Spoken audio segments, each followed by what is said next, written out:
getting everything set up. Remembered to unmute. I always forget to do that at the beginning.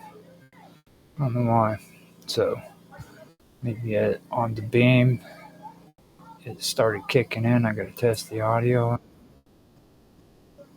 Sounds good. I have Rumble started. Got to hit refresh on that one. Let me see what it sounds like. Sounds good on Rumble.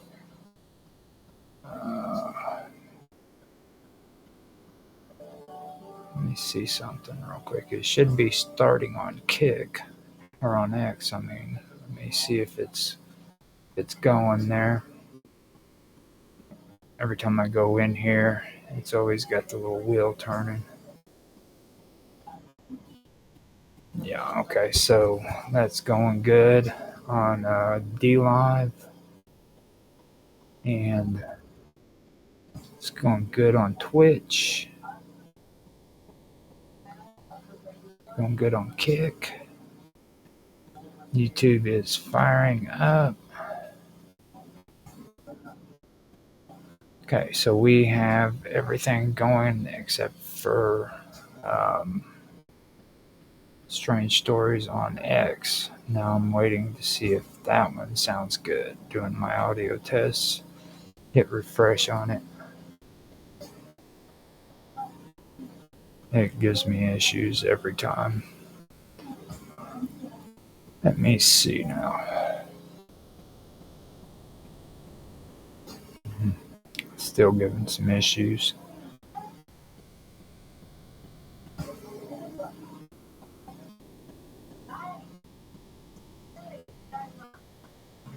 No, nothing.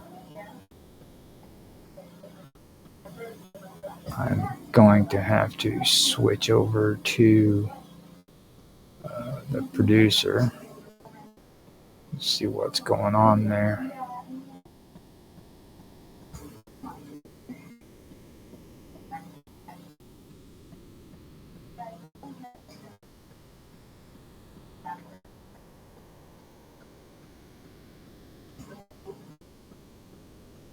See what's taking place here. Doesn't seem to be kicking on, so I wonder what the deal is with that.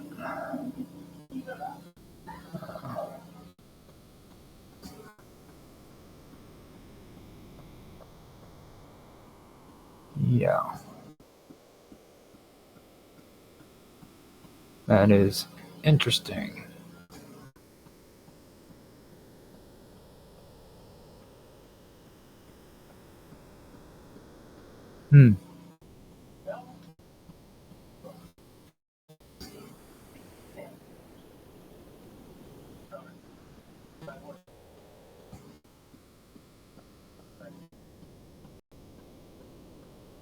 Yeah, it doesn't seem to be going at the moment. It says it's live, but I'm not getting any feed coming out of it, so there's a good chance I'm not going to be able to do anything on X today.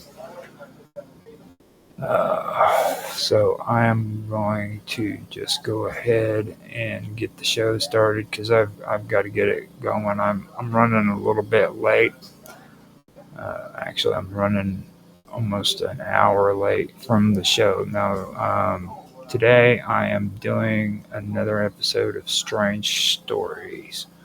Today's topic is going to be Ilya Ivanovich, and it's going to be Ivanov's Ape Army.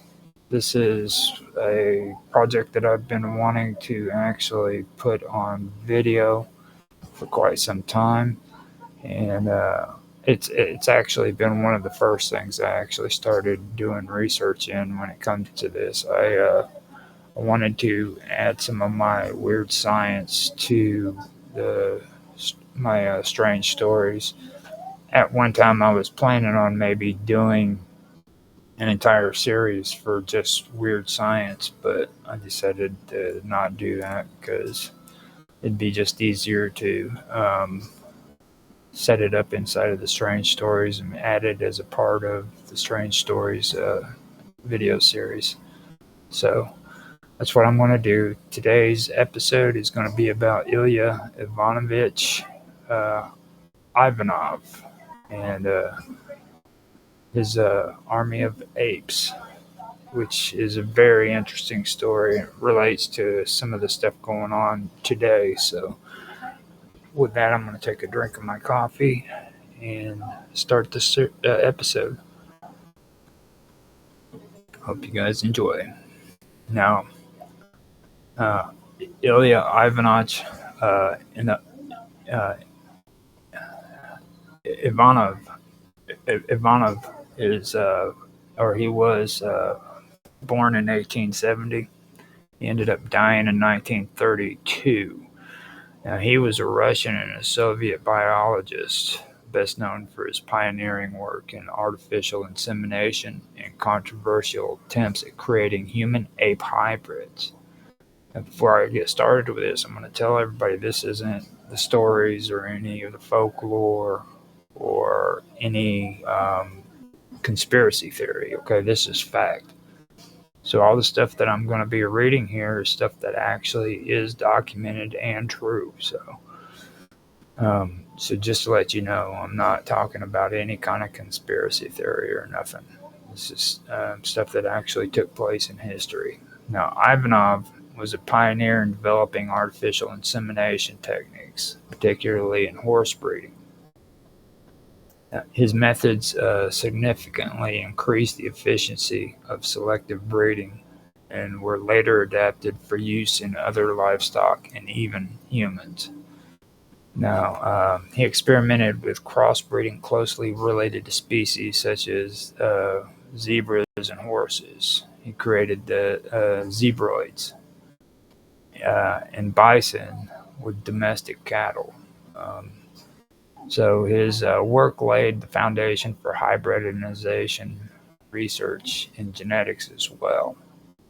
Now, in the 1920s, under the Soviet regime, Ivanov proposed and he also attempted to create a human-ape hybrid.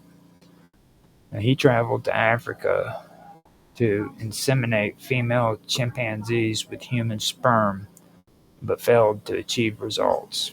Later, he attempted to impregnate human women with ape sperm, but was also unable to proceed due to lack of willing participants and also ethical concerns. Now, his research was ultimately halted, and he was discredited. Ivanov fell out of favor with the Soviet authorities during Stalin's purge. He had purges that were going on. Now, in 1930, he was eventually arrested and exiled to Kazakhstan, where he continued his scientific work until he died in 1932. Now, while his hybridization experiments were controversial and ethically dubious, his contributions to artificial insemination had a lasting impact on modern animal breeding. Now, his work still remains a subject of scientific and historical curiosity, often discussed in the context of Soviet-era science and ethics. Ilya Ivanovich Ivanov's work in artificial insemination and selective breeding laid the foundation for modern reproductive technologies, some of which were later adapted for use in humans. While this controversial hybridization experiments were largely discredited, his pioneering methods in animal breeding influenced advancements in human reproductive science. Now, Ivanov's techniques in artificial insemination, originally developed for livestock, were later adapted for human fertility treatments. In the 20th century, artificial insemination became a widely used method for helping couples with fertility issues.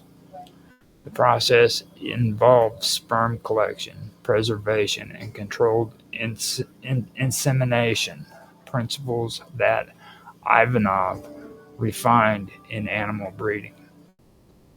Today, techniques like intrauterine insemination, which is IUI, and in vitro fertilization, which is IVF, are direct extensions of his early work. While eugenics predated Ivanov, his work contributed to discussions about selective breeding in humans, influencing controversial programs. Now, in the early 20th century, Nazi Germany and their eugenics programs explored artificial insemination to quote unquote enhance genetic traits. Some countries use artificial insemination to promote desirable genetic traits, though these practices were widely condemned. The first modern sperm banks emerged in the mid-20th century using freezing and insemination techniques similar to those Ivanov developed for animals. Advances in genetic screening and embryo selection are now used in assisted reproduction, a concept rooted in Ivanov's work with controlled breeding in animals. Ivanov's experiments raised ethical questions that later shaped bioethics in human reproduction. His failed human-ape hybridization attempt served as a cautionary tale about scientific ethics and the boundaries of genetic experimentation. There are no confirmed reports of deaths resulting from Ilya Ivanov's controversial attempts to impregnate human women with ape sperm. However, the experiments themselves were highly unethical and never reached full execution due to several factors. Now, in the 1920s, Ivanov sought to create a human-ape hybrid, like I said, and that was the humanzi, is what he called it, using artificial insemination. Now, his plan involved impregnating human women with chimpanzee or orangutan sperm to test whether such a hybrid could be viable. He initially attempted to inseminate female chimpanzees with human sperm, but none of those attempts were successful. Later, he proposed inseminating human women with ape sperm and reportedly sought volunteers, though this aspect of the project remains controversial as well. Ivanov lost funding and support from Soviet authorities before he could carry out the human trials. His last known living male orangutan, the one he planned to use for insemination, died before the experiment could proceed. Now, the Soviet government eventually turned against him, leading to his arrest in 1930 during Stalin's purges. He was exiled to Kazakhstan, like I said before, where he died in 1932. And let me also say there is no verified evidence that human women were actually inseminated or harmed during the process. However, I do also want to add that given the secrecy of Soviet scientific programs, some details might have been lost to history. Now, if any human trials did proceed in secret, there's no recorded deaths or published medical consequences from them. So, just to let you know, there hasn't been any evidence or documents found so far that indicates that it took place. After Ilya Ivanovich Ivanov was exiled in Kazakhstan in 1930. He was stripped of his status as a leading Soviet scientist and was forced to work at the Kazakh Veterinarian Zootechnical Institute in Almaty, then Alma-Ata. Now, his work during this period focused on more conventional animal breeding and artificial insemination rather than the radical hybridization experiments that had that had made him infamous. Now, Ivanov continued his pioneering work in artificial insemination, applying his methods to horse, cattle, and other domestic animals. His techniques helped improve livestock breeding efficiency, which was important for the Soviet agricultural system. He worked on breeding Cossack horses for increased endurance and strength. His previous work in the Caucasus on breeding superior war horses was adapted for local Cossack breeds. Despite despite his fall from favor, he was still recognized for his expertise in animal genetics and reproduction. His research was focused on improving livestock reproduction rates and genetic selection to boost agricultural productivity. Ivanov was under constant surveillance, though, by the Soviet authority, as many of his colleagues and former supporters had been purged. In 1932, he suffered a stroke and died shortly after. Now, his human-ape hybridization experiments were quietly buried by the Soviet regime. His work was largely forgotten until it was later rediscovered.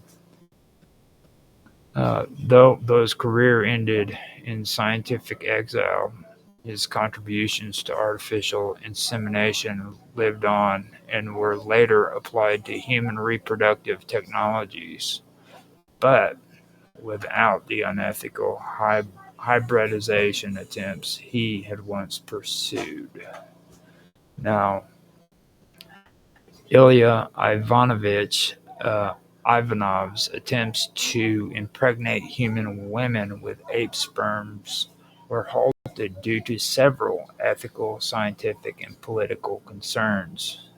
These included the fact that the women who were meant to participate in the experiments were were reportedly not fully informed of the nature of the procedure. And also, the idea of cross-species hybridization was seen as an abomination by both the religious and the secular institutions during the time. Now, even with artificial insemination, human-ape hybrids were extremely unlikely to succeed due to differences in the chromosome numbers. Humans have 46 chromosomes, while the chimpanzee only has 48. Any successful fertilization, which supposedly was never confirmed, would have likely led to severe genetic defects too. Initially, Ivanov's work was supported. Initially, Ivanov's work was supported because the Soviet government was pushing the boundaries of science to prove that humans could be biologically engineered. However, in the late 1920s, Stalin's regime had shifted focus towards political purges and control, and Ivanov's radical work was seen as dangerous pseudoscience that could embarrass the Soviet Union. When news of his experiments leaked, there was global condemnation as well from the scientific community and religious institutions, which pressured the Soviet Union to abandon the project. In 1930, Ivanov was arrested, like I said, during Stalin's purges and exiled to Kazakhstan, where he was stripped of his status and banned from continuing hybridization research. And then later he died in 1932, and his work was buried by the Soviet government. And it did resurface. It was decades later, but it did resurface later on. It was forgotten for a short period of time, but it did eventually resurface. It's actually one of the biggest. Well, it's not even a conspiracy, like I said. It's actually a fact, and people see that story all the time, and it's just hard for them to believe that it did actually happen. And the truth of the matter is it did happen, and there's no conspiracy theory or anything like that behind it. It was it's documented fact, So just be aware of that when you hear this. This is the real deal. This isn't anything that was fabricated. So while his artificial insemination techniques continued to be used in livestock breeding, his human-ape hybridization experiments remained one of the most controversial and ethically condemned projects in scientific history. Now, Ivanov was arrested in 1930 during Stalin's Great Purge under the common charge of counter-revolutionary activities.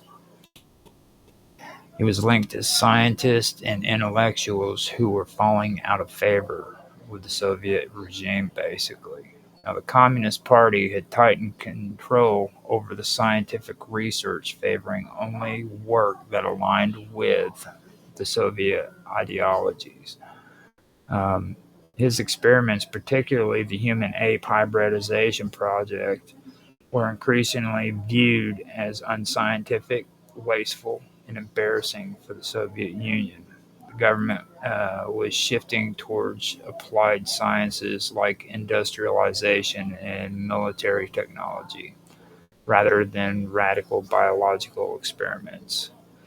Now, the Stalinist government frequently accused scientists of sabotaging Soviet progress as well, like charges known as wrecking. That's what they referred to it as. It was a charge known as wrecking. Now, Ivanov's failure to produce results may have been interpreted as deliberate incompetence or like a waste of state resources, too. Instead of execution, though, which was common for many intellectuals at the time, Ivanov was sentenced to 5 years of exile in Almaty, Kazakhstan.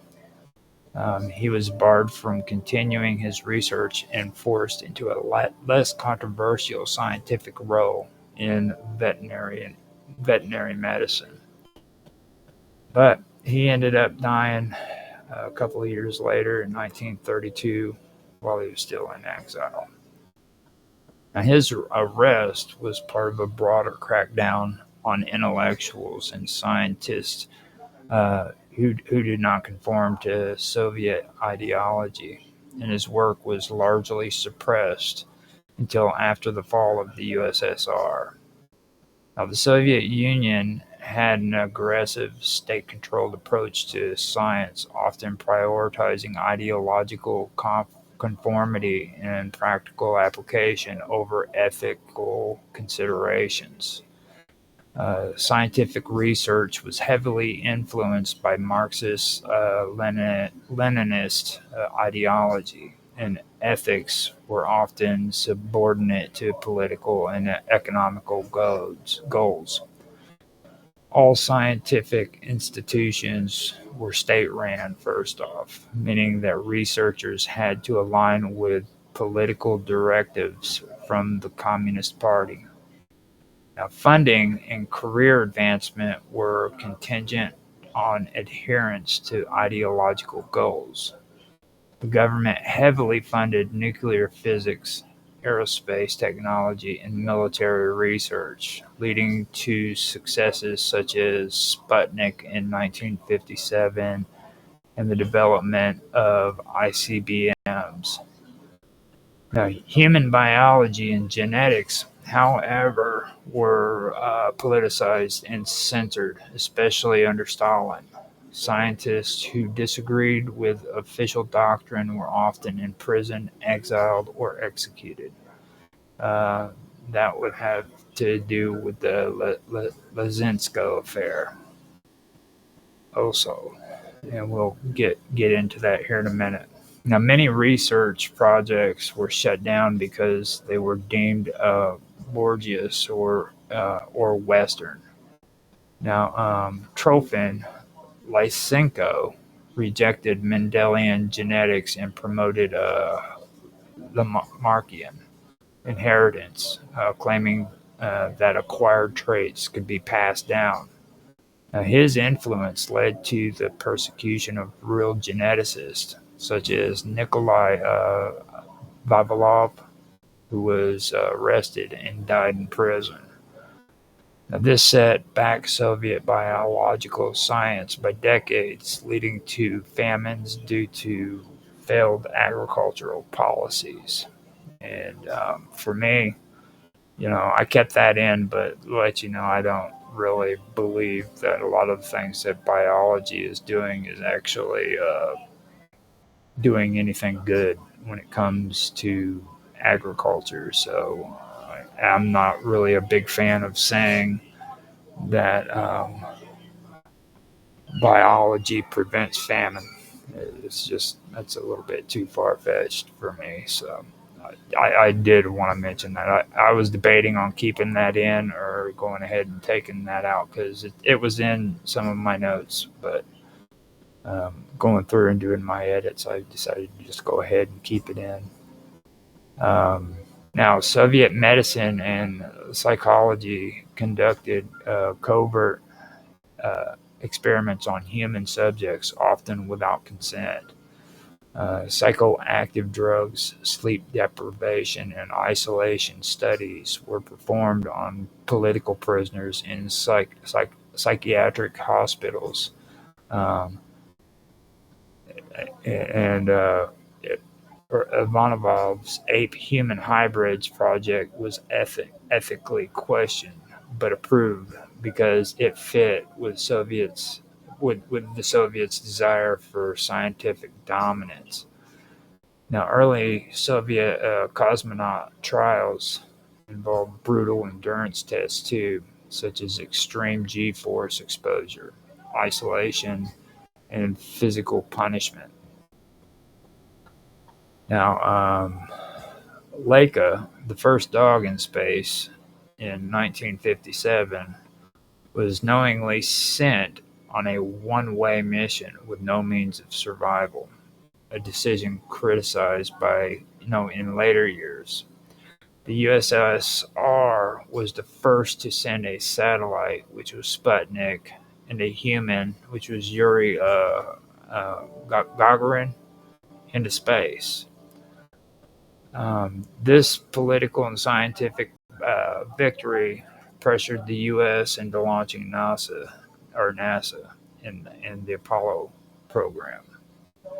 The Soviet Union engaged in massive nuclear weapons development as well, leading to tests that devastated the environment. In 1961, for example, there was the Tsar Bomba, the largest nuclear explosion in history. Now, biological warfare programs like BioPreparedit was these programs researched weaponized anthrax, smallpox, and Ebola, often violating international treaties and stuff like that. So, now the USSR investigated brainwashing techniques, hypnotherapy, and psychotropic drugs to control behavior. much like the CIA's MK Ultra program here in the United States. Now, after the Soviet Union fell in 1991, scientific restrictions eased and ethical standards improved. However, the legacy of suppressing research, uh, research lost decades in genetics and unethical human experimentations still lingers even today. Today, post-Soviet states have regained their place in global scientific research, particularly in aerospace, physics, and medicine. Um, but right now, I'm wanting to get back to Ivanov. Okay, now Ivanov, like I said, was a pioneering Soviet biologist. He specialized in artificial insemination, which a lot of people actually started calling that AI before what AI is popularly known as today. Now, he was specialized in artificial insemination and hybridization experiments.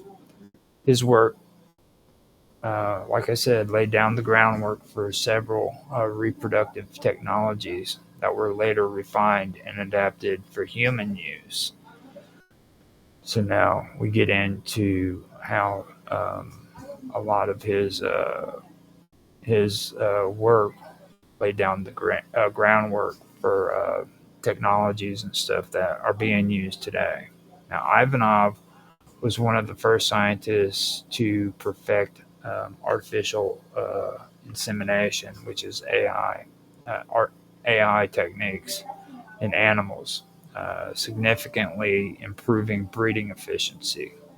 Now, in 1901, he developed methods that artificially inseminated horses, leading to a threefold increase in breeding rates. Now, his AI methods were later adapted for human fertility treatments, forming the basis of modern sperm banks and assisted reproduction techniques. His methods also directly influence the development of human sperm banks and fertility clinics. Um, Donor insemination, which is usually called DI, is the process of collecting, storing, and inseminating donor sperm, and was based on principles that Ivanov refined. Okay, Ivanov attempted to create, interspecies hybrids, um, like I was mentioning before, you know, and he it made him famous. Okay, basically, and it was actually a failed human ape hybrid project, but that's uh that's what his big attempt was. But he was also responsible for being able to develop for people today now to develop human sperm banks and fertility clinics. So while his human ape experience did fail, his work eventually influenced later advancements in like genetic engineering and cloning too.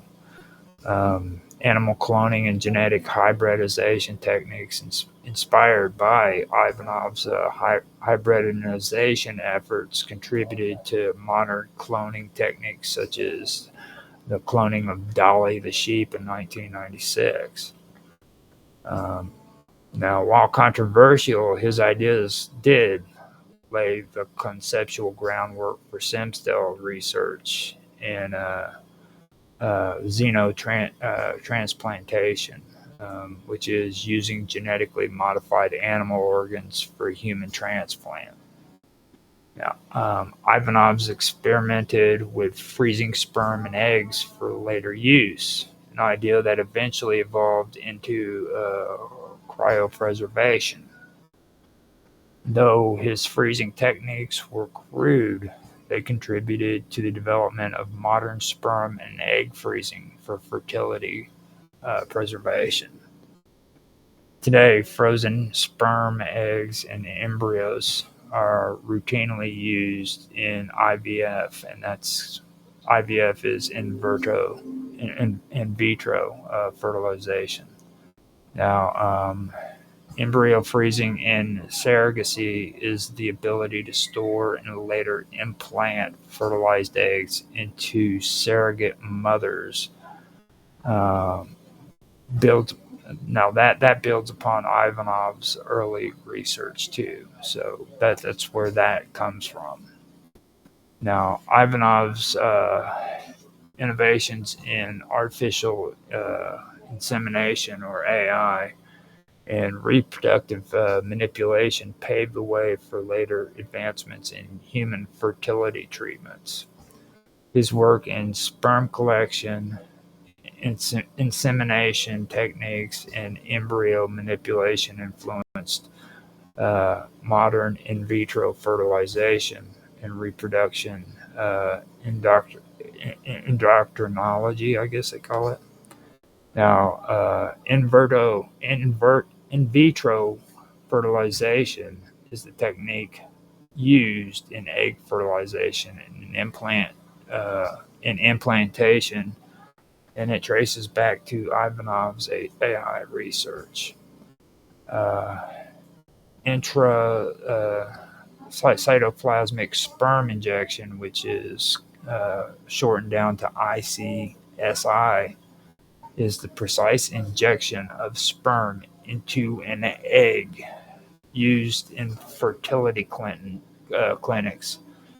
This also builds on Ivanov's early work on insemination. Now, Ilya Ivanov developed several key techniques in artificial insemination, which is, like I said, or it was originally what AI was called, which now it's not, but originally AI stood for artificial insemination. Um, but he did develop several key techniques in artificial insemination that were later adapted for human fertility treatments. His methods focused on improving sperm collection, storage, and insemination efficiency, laying the foundation for modern reproductive technologies such as IVF, sperm banks, and donor insemination. Um, Now, Ivanov developed methods to collect and preserve sperm for extended period of times, which would ensure the successful fertilization, even when the donor had and recipients were separated by time and distance. So he experimented with cooling sperm to slow metabolic activity in an early precursor to cryopreservation, which is the modern sperm freezing for today. They call it cryopreservation. Now, sperm cryopreservation uh, are used in sperm banks and fertility clinics for assisted reproduction in cancer patients preserving fertility. Modern IVS treatments use frozen sperms in embryos, a technique that evolved from Ivanov's storage experiments. Ivanov developed a method to inseminate multiple females using sperm from a single high-quality donor. He refined sperm dilution techniques using a buffer solution, allowing a small sperm sample to be used across many inseminations. He introduced catheter-based insemination, improving accuracy and success rates. Sperm from a single donor can be used for multiple recipients, a practice in sperm banks even today. Now, inter-ortine Insemination, which is IUI, is a catheter-based AI and is now widely used in human fertility treatments to increase pregnancy success rates. Now, Ivanov optimized sperm extraction techniques, improving the quality and concentration of sperm samples. He experimented with chemical solutions to extend sperm lifespan, an early step towards sperm washing. He designed specialized syringes and uh, pipelets to enhance insemination precision. Sperm is now processed to remote impurities and select the most viable sperm before insemination.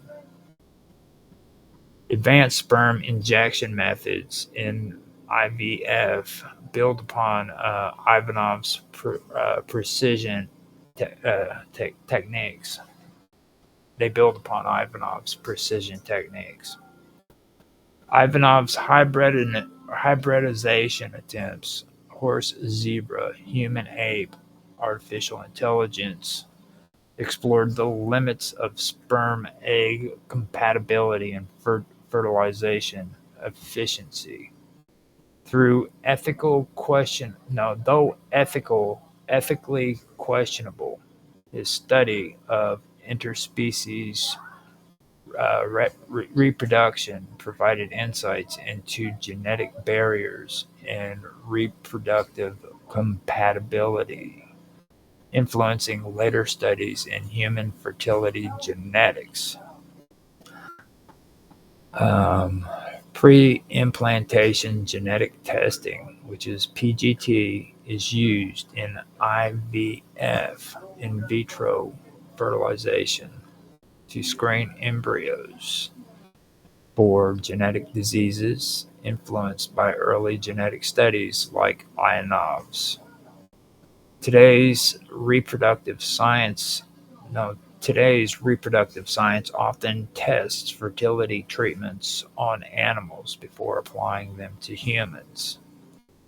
Ivanov's sperm preservation, insemination techniques, and genetic research played a crucial role in shaping modern fertility treatments. His breakthrough in sperm viability, AI, efficiency, and reproductive manipulation form the basis of today's IVF, sperm banks, IUI, and fertility preservation.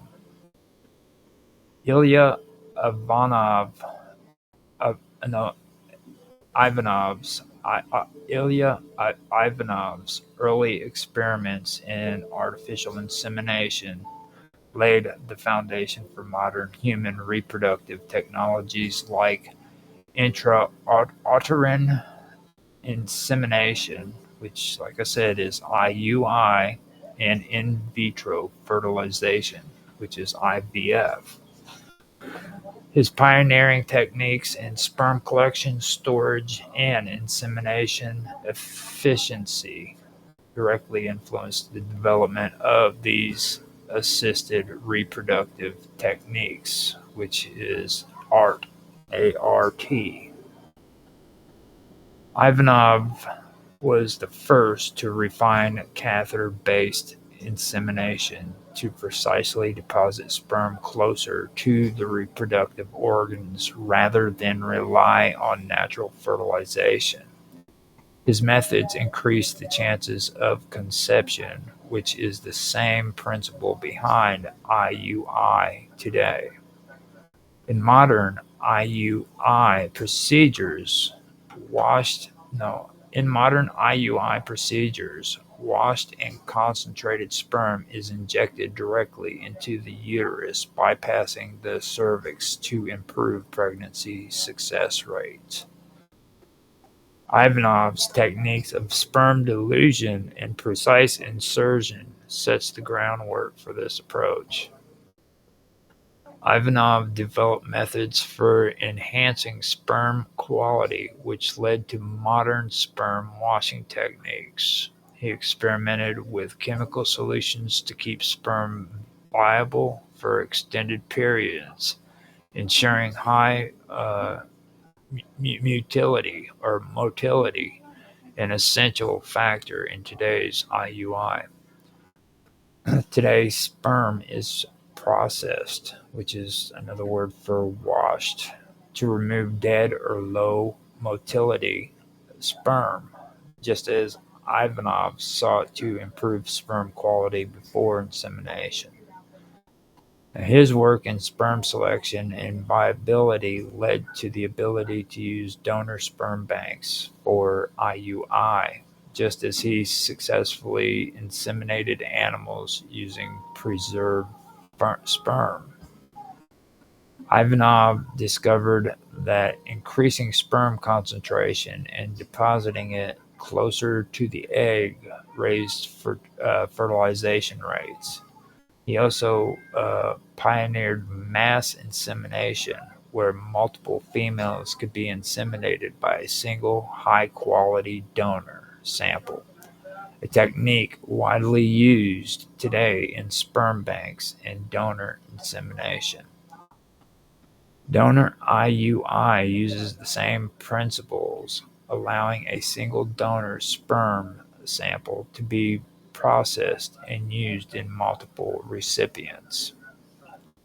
Ivanov's early research focused on improving sperm performance, handling the insertion, which directly influenced IVF techniques that require precise handling of sperm and eggs. Ivanov's advanced sperm extraction and handling techniques were early forms of what later became sperm retrieval for IVF. Modern intracytoplasmic sperm injection, which is ICSI, where a single sperm is directly injected into an egg, developed from the same precision insemination techniques Ivanov pioneered.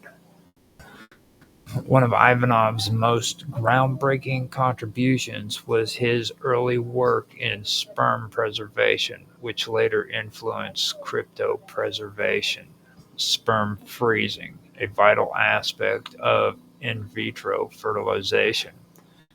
He experimented with cooling sperm to slow metabolic activity, allowing for its later use, which is the basis of today's frozen embryo transfer, which is FET, in vitro fertilization, or IVF.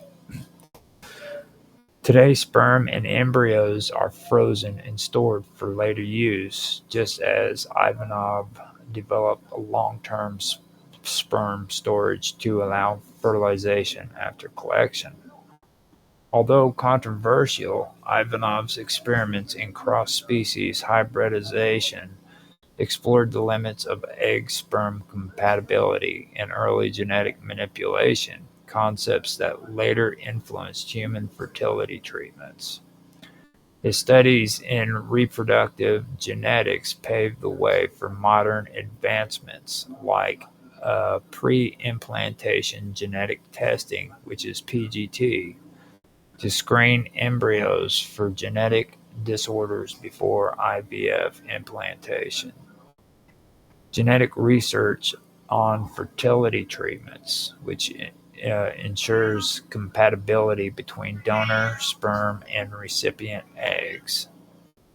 Now, today's IVF uses genetic screening to select embryos with the highest chance of survival, an extension of Ivanov's early studies on selective breeding and sperm viability.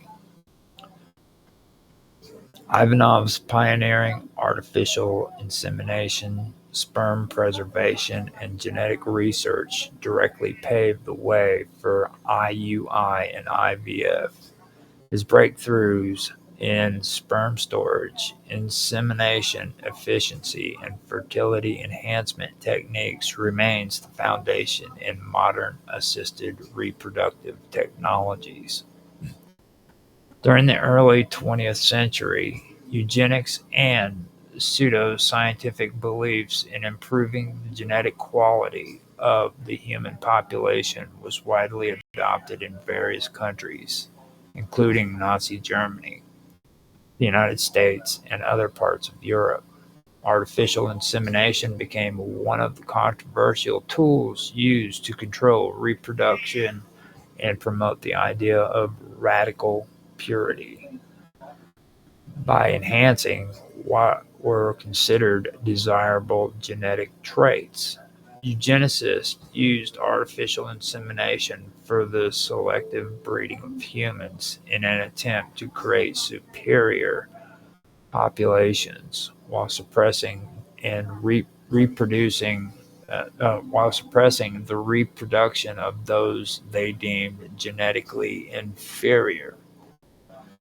The Nazis adopted a radical form of eugenics rooted in racial purity and a concept deeply tied to social Darwinism.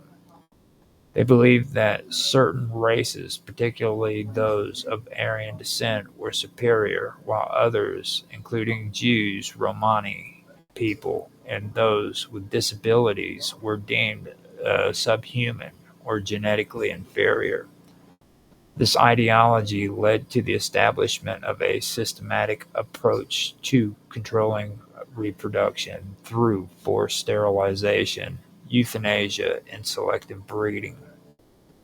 Under Heinrich Himmler and the SS, which is the Schutzstaffel, the Nazis implemented a program of selective breeding aimed at increasing the number of radically pure Aryans. Artificial insemination was one of the methods used to achieve this goal. The Lebensborn program, initiated by Himmler in 1935, sought to increase the Aryan population by encouraging the birth of children with radically pure parents. Radiacally, racially, racial. Let me do this again. The Lebensborn program, initiated by Himmler in 1935, sought to increase the Aryan population by encouraging the birth of children with racially pure parents. The program provided facilities where women could have children with SS officers or other selected Aryan men. These women were often inseminated with the sperm of SS officers if they were able to conceive naturally, and the children born from this program were encouraged to be raised as Aryans. In some cases, women were inseminated by SS officers whose sperm was carefully selected for its perceived genetic superiority. The offspring were intended to embody the ideal Aryan characteristics such as blonde hair, blue eyes, and physical strength. Artificial insemination was also used to create a genetic pool of Aryan children. SS officers considered to be genetically superior were chosen to contribute their sperm for insemination in women selected from their racial purity. These children were viewed as future leaders of the Nazi regime. The Nazi use of artificial insemination was based on forced reproduction, which violated the ethical principles of individual consent and autonomy. This system promoted forced sterilization of people deemed undesirable, and later the systemic extermination of millions, including those involved in the Nazi eugenics program. These practices steeped in race. These practices, steeped in racism and discrimination, resulted in profound human rights violations. In the 20th century, the eugenics movement in the United States gained significant traction. The idea was to improve the human race by promoting reproduction among those with desirable genetic traits and preventing reproduction among those considered undesirable.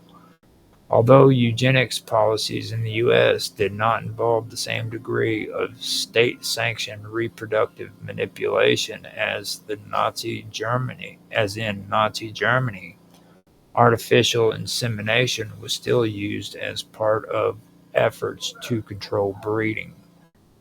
Founded in the early 1900s, the AES promoted the sterilization of individuals considered to be genetically inferior, including those with disabilities, mental illnesses, and certain ethnic or racial groups. While the primary focus was on forced sterilization, the use of artificial insemination to selectively breed people with superior traits was also encouraged in some circles. Some American fertility clinics in the early to mid 20th century embraced eugenics inspired practices, selectively offering artificial insemination with sperm from men with desirable traits. These practices were later discredited due to their unethical foundations. The focus was often on selecting sperm donors who were perceived to be of higher social or intellectual status. Sweden, along with several other European countries, ran government-sanctioned sterilization programs to prevent the reproduction of individuals deemed genetically inferior. While these programs did not prominently feature artificial insemination as a tool for selective breeding, they often laid the groundwork for eugenics-based fertility control, including the manipulation of sperm and reproductive choices. In some cases, artificial insemination was used as a means of encouraging the procreation of genetically fit individuals while preventing those considered unfit from reproducing. Many other countries in Europe during the 1920s to the 1940s were involved in eugenics practices, some of which included the use of artificial insemination in limited and often coercive ways to improve genetic stock based on racial,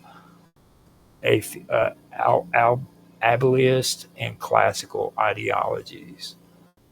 The ethical issues surrounding artificial insemination and eugenics programs have been widely discredited today. The eugenics movement was fundamentally flawed based on pseudoscientific and racist ideas and ignored basic human rights and individual freedoms.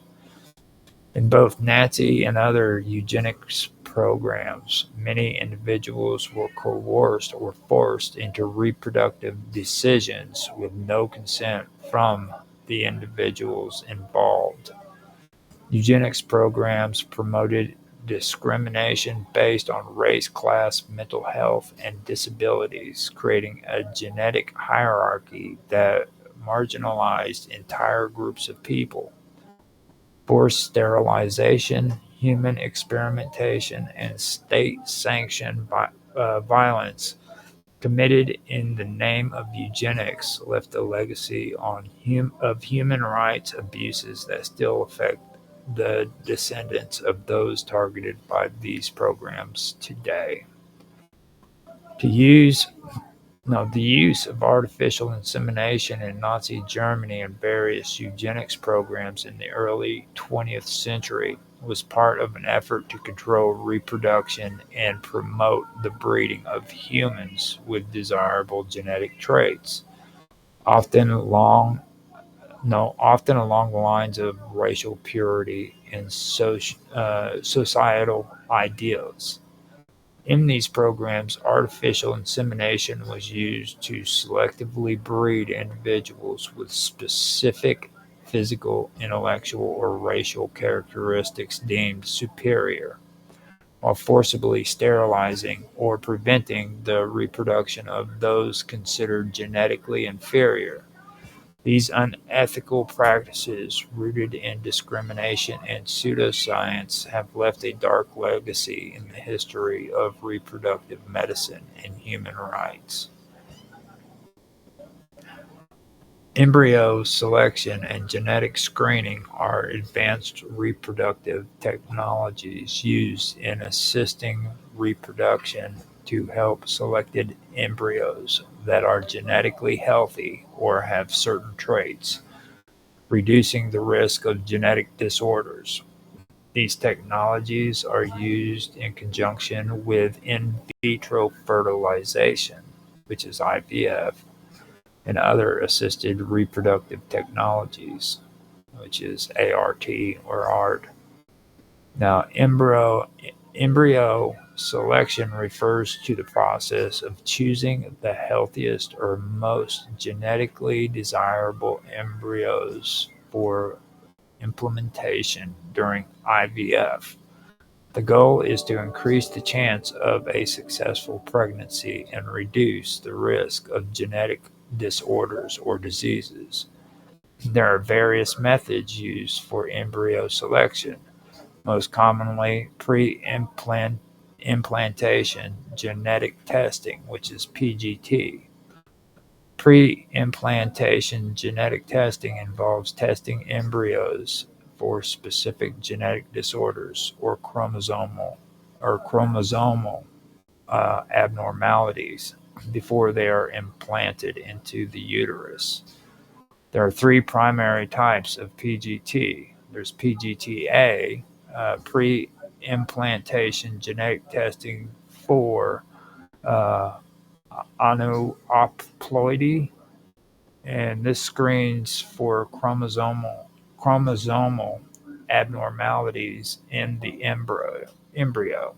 These abnormalities include conditions like Down syndromes, trisomy 21, basically, with results from an extra chromosome.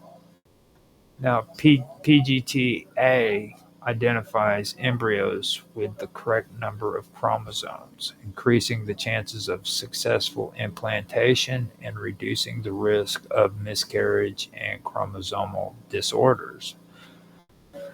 Then you have PGTM,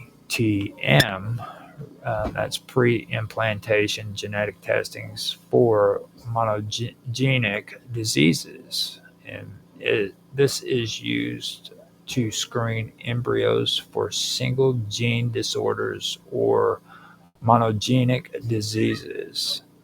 Cystic, for example, like cystic fibrosis, sickle cell anemia, Huntington's disease, and stuff like that. It is particularly useful when one or both parents are known carriers of a specific genetic condition. Now, after that, you have PGT-SR, which is pre-implantation genetic testings for structural rearrangements. And this is used to detect structural chromosomal abnormalities such as translocations or inversions, which can cause infertility or miscarriage. It is helpful for individuals with a history of these issues or known chromosomal rearrangements. The process of selecting embryos typically follows these steps. Eggs are retrieved from the mother or egg donor, and sperm is used to fertilize them in a laboratory setting, creating embryos.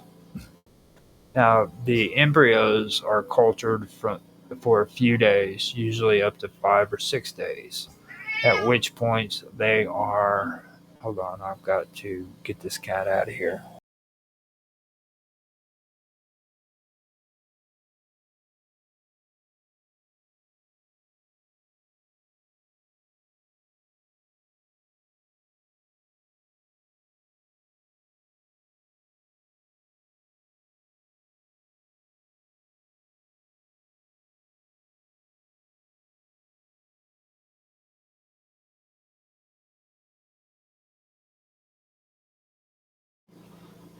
Okay, sorry about that. I've got a cat that wants to act all crazy. Okay, now the embryos are cultured for a few days, usually up to 5 or 6 days, at which point they are in the blastocyst stage, the stage just before implantation into the uterus. A small number of cells, usually 5 to 10, are biopsied from each embryo, typically from the outer layer called the uh, trophectoderm. The cells are then analyzed using advanced genetic screening techniques, such as next generation sequencing, which is also called NGS, or fluorescence in situ hybridization, which is called FISH, FISH. And that's used to detect any genetic or chromosomal abnormalities. abnormalities. Now, based on the results of the genetic test, the best embryos, in other words, those without abnormalities or carrying the desired genetic traits, are selected for implantation into the uterus. The remaining embryos can be frozen for future use or discarded. While embryo selection can significantly reduce the risk of genetic disorders, it raises several ethical concerns. There are ethical debates surrounding the selection of embryos based on genetic characteristics, particularly when it comes to selecting against disabilities. Uh, some argue that this could lead to the designer baby phenomenon, where embryos are selected for non-medical traits such as intelligence, physical appearance, or athletic ability. Now, some couples use genetic screening to choose the sex of their children, often based on cultural or personal preferences. This practice is controversial and raises concerns about gender bias.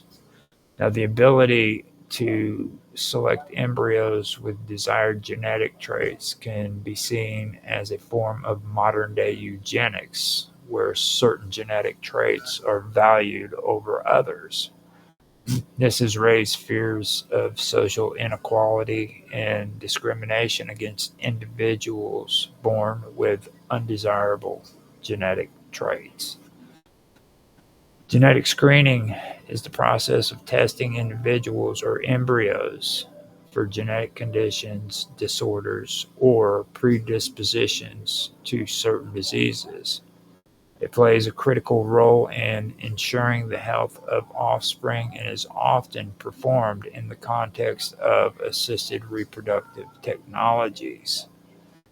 Genetic screening is often used in conjunction with in vitro fertilization to assess the genetic health of embryos before implantation. As mentioned under PGT-M and PGT-A, however, genetic screening can also be performed on individuals prior to pregnancy to assess their carrier status for certain diseases. Carrier screening tests individuals, either prospective parents or embryos, to determine whether they carry genes for certain genetic disorders. If both parents are carriers of the same recessive genetic condition, in other words, cystic fibrosis or Tay-Sachs disease, things like that, there is a higher risk of passing that condition to their child. Carrier screens help identify these risks before conception or implantation. Newborn screening is typically done after birth to test for certain genetic conditions that are not immediately obvious. It includes tests for conditions like phenylketonuria or PKU and hypothyroidism or hypothyroidism. Hypothyroid is what that basically is. Now, screening performed before pregnancy checks if individuals carry genes for specific inherited conditions that could be passed on to their children. A more comprehensive version of carrier screening expanded screening tests for a broad range of genetic conditions, especially in population with higher risks of certain disorders. Now, genetic screening involves analyzing DNA for specific markers or mutations associated with genetic disorders. Common methods usually include next-generation sequencing, which is a high-throughput sequence technique that allows for comprehensive analysis of genetic material, identifying even rare genetic variants. NGS is widely used in pre-implantation genetics testing, which is PGT, for identifying genetic disorders in embryos. Then fluorescence in situ hybridization technique that uses fluorescent probes to bind to specific chromosomes, and that allows the visualization of chromosomal abnormalities such as aneuploidy or abnormal chromosome number. Now, PCR is used to amplify DNA sequences, allowing for the detection of specific mutations or genetic variations. One of the main benefits of embryo selection and genetic screening is the reduction of the transmission of genetic disorders.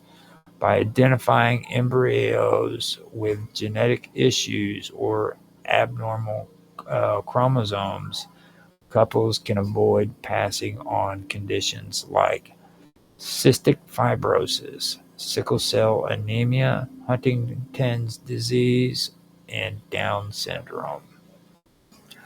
Genetic screening and embryo selection help couples make informed reproductive decisions, including whether to proceed with pregnancy or explore other options like egg sperm donation or adoption. It also allows for more personalized family planning, giving parents the option to have children free from certain genetic disorders. As with embryo selection, genetic screening raises various ethical issues. Genetic screening provides couples with choices, but it also raises concerns about genetic determinism, the belief that an individual's life or potential is solely determined by their genetic makeup. This could lead to social pressure to select embryos with only the most desirable traits. The possibility of using genetic screening and editing techniques to select for physical and intellectual traits beyond diseases or disease prevention has led to fears of creating designer babies based on arbitrary traits like intelligence, height, or appearance. This raises concerns about social inequality and eugenics. Now, with that all being said, I want to get back to uh, Ivanov. Now, Ilya Ivanovich Ivanov did indeed conduct experiments, okay, attempting to hybridize humans and primates, including the use of orangutan sperm. Now, his work focused on selective breeding and cross-species reproduction, particularly in the context of human and ape hybridization. Ivanov's attempts to create hybrids using sperm from apes like orangutans, chimpanzees, and gorillas were part of a broader effort to explore the potential of human-animal hybrids, which he believed might shed light on human evolution and development. In terms of specific results, it is important to note that Ivanov's hybridization experiments were largely unsuccessful. There are no credible reports of viable hybrids being produced in his experiments. The process of hybridization between humans and other primates was and is scientifically implausible due to significant genetic differences between humans and other great apes, despite their shared ancestry. The mechanism that might allow for successful fertilization and viable offspring are not present in these types of interspecies attempts.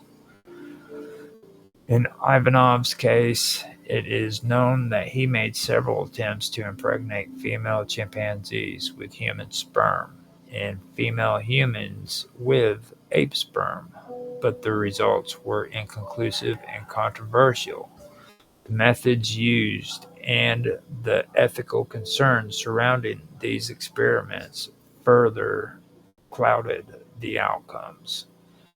For the orangutan sperm experiment specifically, it seems that there was no successful pregnancies or births of hybrids, further reinforcing the fact that the reproductive barriers between humans and other great apes are insurmountable.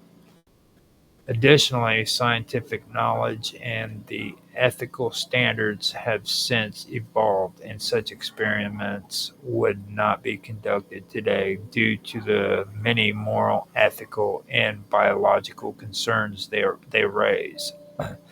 These kinds of experiments were seen as an unethical overstep of scientific boundaries, and they never led to any meaningful or lasting result in terms of hybridization.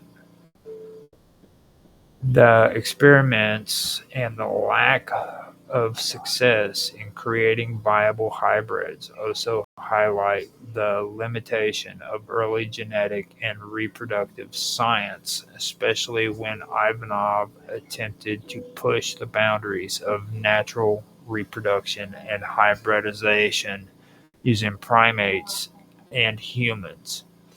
Despite the historical curiosity surrounding his work, it remains a largely failed and controversial chapter in scientific history. The women who were reportedly involved in Ilya Ivanov's experiments, particularly the attempts that to impregnate them, with ape sperm were not fully informed of the nature of the procedures. This lack of informed consent is one of the major ethical issues surrounding his work. In many cases, the women may have been told that they were participating in standard fertility research, but the actual nature of the experiment involving animal sperm and the goal of creating hybrid offspring was not disclosed to them. Ivanov's experiments were conducted in secrecy and under questionable ethical standards. At the time, scientific practices did not have the rigorous ethical guidelines that exist today, and the concept of informed consent was not as clearly defined or emphasized. It is believed that some of the women involved were led to believe they were participating in regular reproductive studies, possibly without understanding the full implication of what they were partaking in, including the use of animal sperm. Secrecy around these experiments and the lack of transparency contributed significantly to the unethical nature of the work. The ethical violations in Ivanov's research were later condemned, and many of his actions, particularly concerning human participants, would not be allowed under modern scientific standards. The involvement of these women in such controversial experiments without their full understanding or consent highlights the deep moral issues associated with Ivanov's work and reflects broader historical shortcomings in how scientific research was conducted without proper regard for ethical considerations. Ilya Ivanovich Ivanov's work, particularly in his later years, was deeply affected by the political atmosphere of the Soviet Union, and many of his colleagues and supporters faced purges due to the shifting priorities of the Soviet leadership. During the 1930s and the 1940s, the Soviet Union underwent massive political repression, and many prominent scientists, particularly those whose work was deemed politically or ideologically problematic, were purged or silenced. Some of Ivanov's colleagues were purged or fell out of favor with the Soviet regime, and these include a well-known biologist and geneticist, Berman, who was one of Ivanov's early supporters. However, like many of other geneticists during the time, his views came into conflict with the Soviet government, especially during the rise of Lysenkoism in the 1930s. Lysenkoism rejected Mendelian genetics and promoted a more ideological and politically driven approach to biology, which Ivanov's work didn't align with. Berman, along with other geneticists, was arrested during the purges and later died under harsh conditions. A geneticist who worked closely with Ivanov, Sokolov, supported Ivanov's controversial research, and him, like many of the other scientists during the Stalinist era, fell victim to the regime's shifting allegiance and ideological purges as well. He was arrested and died under the purges, possibly due to his association with more unorthodox scientific ideas. Now, during the Great Purge and the subsequent years of Stalin's rule, many scientists who were associated with Western scientific ideas or who deviated from the official Soviet doctrine, such as Lysenkoism, were arrested, imprisoned, or executed.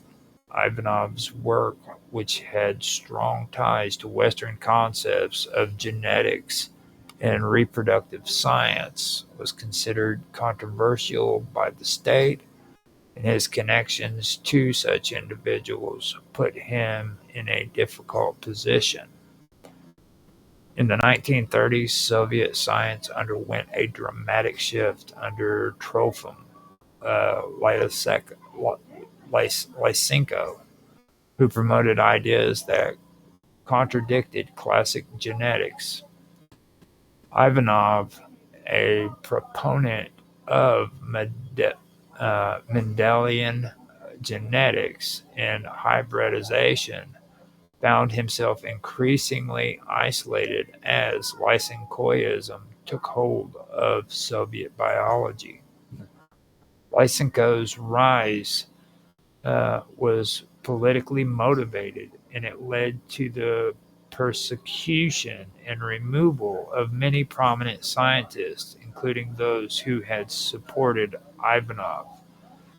Lysenkoism emphasized the environment and ideological factors in biology, was opposed to Ivanov's more experimental and genetic approach. Ivanov himself was ultimately discredited by the Soviet authorities, while he continued to pursue his work on hybridization.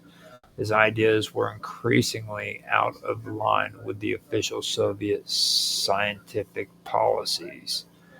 In the late 1930s, after Stalin consolidated his powers and Lysenkoism became dominant, Ivanov's work came under suspicion and he lost the support of key political figures. Eventually, Ivanov was exiled to Kazakhstan in 1937, where his later work became largely ignored and sidelined by the Soviet government. His fall from favor mirrored the fates of many of his colleagues. The Soviet Union, particularly during the early to mid 20th century, was at the forefront of pushing the boundaries on science to explore the potential for biological engineering and the manipulation of human genetics. The political and ideological landscape of the Soviet state at the time provided both the incentive and the resources for such radical experimentation, though it was often motivated by the desire to prove that Soviet science was capable of achieving feats that were, at the time, considered taboo or impossible in the West. One of the most controversial and ambitious fields of research in the Soviet Union was the attempt to create human-animal hybrids, particularly through the work of Ilya Ivanov. Now, Ivanov, like I said before, was a pioneer geneticist, and he was obsessed with the idea that human reproduction could be manipulated and genetically enhanced through crossbreeding humans with other species, such as chimpanzees and orangutans. Now, his research into human-ape hybrids was motivated by the desire to increase human physical capabilities uh, and create superhumans and explore the boundaries of human evolution. Now, Ivanov's work is well known for his attempt to artificially inseminate women with ape sperm and vice versa. This is in an attempt to create human-ape hybrids that could be controlled or even genetically enhanced. Now, while his experiments were unsuccessful and faced significant ethical and scientific hurdles, there were parts of a broader Soviet interest in using biological engineering to manipulate human and animal traits. Now, these ideas fit into a broader eugenics movement promoted in the early Soviet Union, which included attempts to create the perfect human. Though Stalin's regime eventually distanced itself from overt eugenics after the rise of Lysenkoism, there was still significant interest in using genetics to shape the Soviet population, even if it was masked under the guise of scientific socialism. Now, the rise of Trofim Lysenko in the 1930s fundamentally altered Soviet biology and genetics. Lysenko, who rejected Mendelian genetics, which focused on the inheritance of traits through DNA, in favor of his own theory of biological determinism, was supported by the Soviet government as part of an effort to control and manipulate the environment and genetics to enhance agricultural productivity. His belief that characteristics his belief that acquired characteristics could be inherited had potential applications in genetic engineering, though it was later discredited. Lysenko's ideas were politically favored because they aligned with the Soviet vision of human improvement through environmental factors and effort, rather than through genetics. This focus on environmental factors was seen as more egalitarian because it suggested that anyone, regardless of their genetic background, could be improved through effort and ideological commitment. Alongside experiments on animal hybridization, the Soviet government also showed significant interest in manipulating human reproduction directly, either through artificial insemination or through attempts to genetically enhance the traits of Soviet citizens. Artificial insemination and genetic screening were seen as key tools in controlling the human gene pool, with efforts aimed at breeding for desired traits, such as intelligence, physical strength, and resilience to environmental factors. Ivanov's attempts to artificially inseminate women with sperm from other primates were part of this broader belief that human genetics could be artificially directed, much like agricultural products would be genetically selected and bred. The Soviet government used artificial insemination techniques to selectively choose sperm for men who were considered to have desirable genetic traits, such as strong, healthy, or intelligence, such as strong health or intelligence, and uh, inseminate women with it.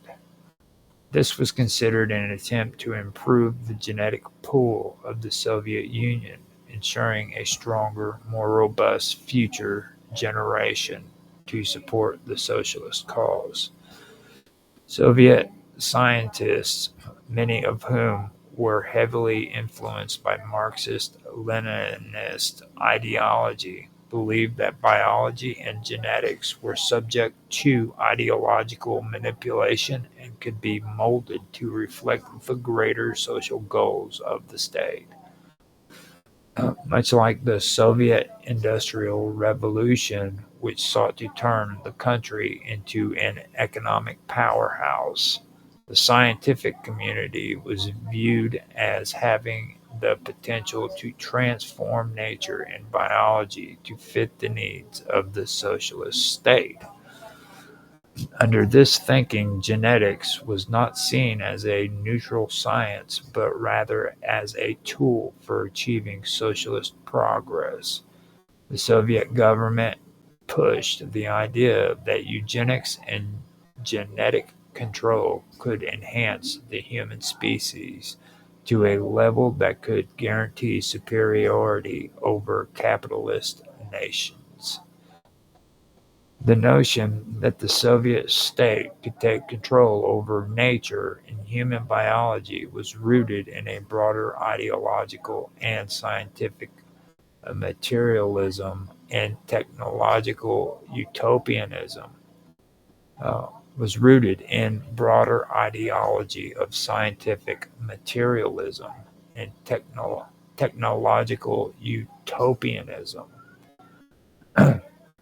Just as the Soviet regime sought to dominate the forces of nature in agriculture, industry, and military affairs, there was also a belief that it could shape and engineer human biology to fit the needs of the state.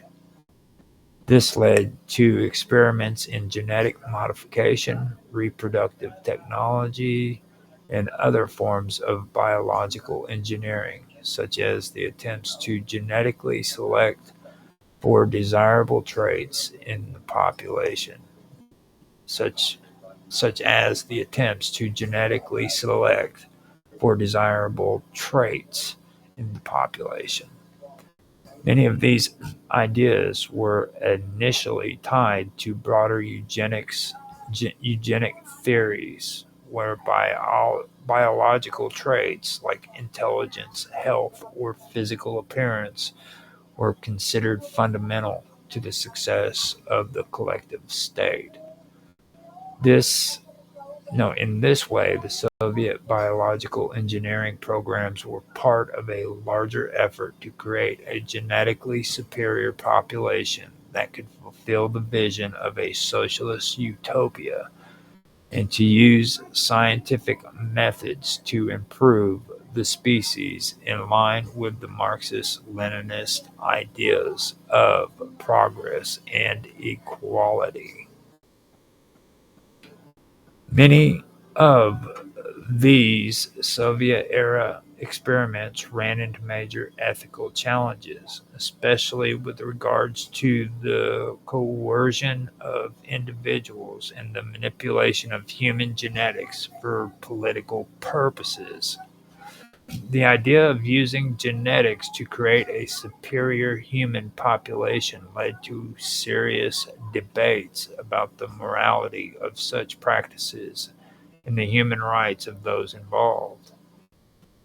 The eventual failure of these experiments, largely due to flawed theories such as Lysenkoism and unethical practices, led to the decline in support for eugenics and genetic engineering in the Soviet Union. By the 1950s, Soviet biology shifted away from these controversial ideas, particularly as Lysenkoism was officially discredited. The Soviet Union push to maintain genetics and human reproduction in the early 20th century was deeply entangled with ideological goals, social engineering, and a desire to build a more powerful socialist state. The drive to biologically engineer humans was a direct reflection of the broader ambitions of the regime to control the perfect, not just nature. To,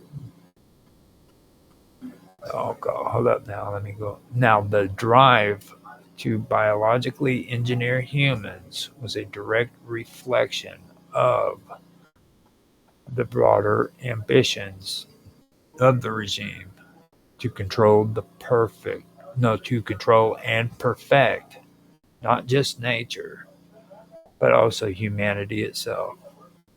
Despite the failures of these programs and the ethical concerns they raised, the efforts of the Soviet Union laid the groundwork for later debates and advances in genetic engineering and reproductive technology worldwide. Okay, so that's all I have for that right there. I also, while I was reading this, wanted to say something that I found out in one of my earlier stories. I was talking about the Dyatlov Pass, and I was talking with Mark Edworthy about it, and we were talking about possible nuclear radiation and nuclear fallout. Now, at the time, from what I found out doing a follow up on that, I found out during the time there wasn't much evidence of nuclear waste in that area, even though they did have a nuclear reactor that did have a bad explosion and everything during that time period. But the whole area right there within the pass in the Soviet Union wasn't like extremely radioactive with nuclear waste and stuff. But I can say that I checked into it for later time periods, and like by the time the 50s had come around, that whole area was just completely um, contaminated, basically. So at some point, nuclear experimentation did take place within that area. When, I couldn't tell you. Um, it did get out of hand. It actually became pretty toxic for some time. So I don't even know if it's still that way today. But I just wanted to add that in. Um, and I wanted to do this for a long time. It's been a long time coming for me to do this. I've been wanting to actually bring this topic up for quite a few years now, and I've never gotten around to do it. So I want to do this one, and this is kind of part of my weird science part of strange stories. And later on, I do want to come back and do another one for Dr. Sergey Baranov. He's another interesting doctor that I am going to add to the strange stories. Maybe I'll do it next week. I'm not sure. It all depends. If something else crosses my mind that I want to do first, then I'll do that. But I really hope you guys did enjoy. Um, I'd like to thank the 3 viewers on Beam who are watching. I'd also like to thank the 4 viewers on Rumble who are watching. I don't know if anybody was able to watch on X, but if you were able to see it, I hope you did enjoy it. For D Live, I have no clue if anybody can see anything on there, but if anybody was there and watching, I do appreciate it.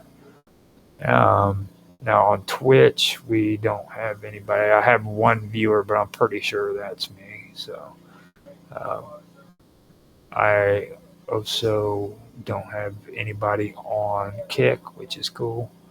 Means I can get out of here.